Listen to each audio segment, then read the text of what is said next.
Nous sommes au Salon Pro Durable, édition 2018, et je suis maintenant avec Isabelle Autissier. Bonjour. Bonjour.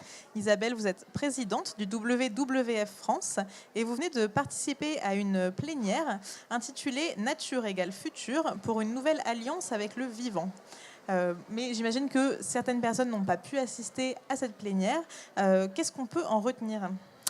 Alors, d'abord, un constat pas très sympathique, c'est que la nature est en train de s'écrouler de manière grave. On n'est pas dans l'épaisseur du trait, on n'est pas en train de perdre quelques espèces. On est en train de voir un véritable effondrement. Deuxièmement, un message pour le coup vraiment d'espoir et d'engagement. Il n'est pas trop tard pour faire quelque chose. Il faut d'abord restaurer notre propre relation avec le vivant, qu'on a perdu de plus en plus.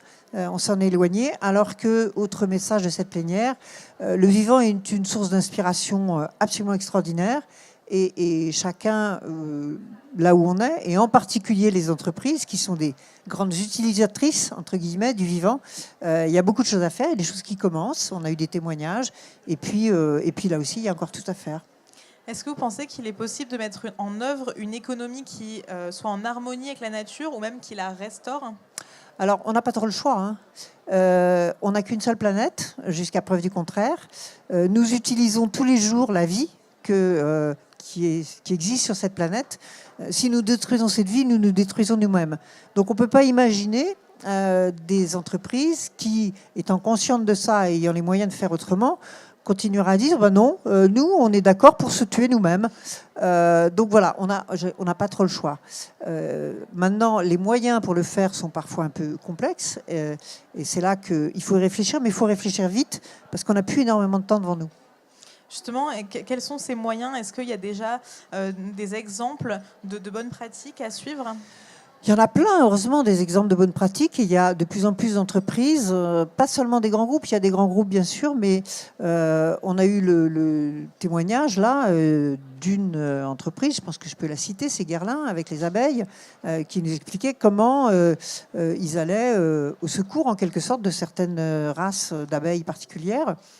Parce qu'ils se sont aperçus que c'était important aussi dans leur production et leur fabrication, et puis aussi dans ce que les entreprises proposent aux citoyens et aux consommateurs. On peut proposer une chose ou une autre, on peut proposer des choses qui soient beaucoup plus respectueuses de la nature et d'autres qui le sont beaucoup moins. Donc là, il y a une réflexion et je pense qu'il faut arrêter de se dire que les entreprises sont là juste pour faire du marketing de tout et de n'importe quoi, mais qu'elles ont effectivement un rôle citoyen essentiel au cœur de l'activité économique qui implique tout le monde.